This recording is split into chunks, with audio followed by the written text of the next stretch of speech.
آباد سابق وزیر اعظم عمران خان کی سائفر سے متعلق ایک اور آڈیو لیک سامنے آ گئی۔ مبینہ آڈیو میں عمران خان اور شاہ محمود قریشی گفتگو کر رہے ہیں۔ P T I chairman Imran Khan نے کہا ہے کہ اس ظلم کے خلاف نکلنے کے لیے قوم کو جلد کھول دوں گا، اور جب کھول دوں گا تو اس کے بعد کوئی واپسی نہیں ہوگی۔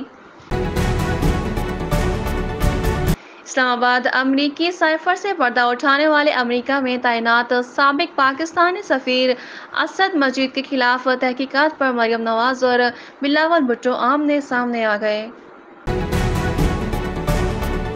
اسلام آباد ٹرپ کے رویے سے دل برداشتہ، فارما ڈیلرز نے صنعت بند کرنے کا عندیہ دیتے ہوئے کہا کہ حکومت ادویات کی قیمتوں میں کم از کم 40% اضافہ کرے۔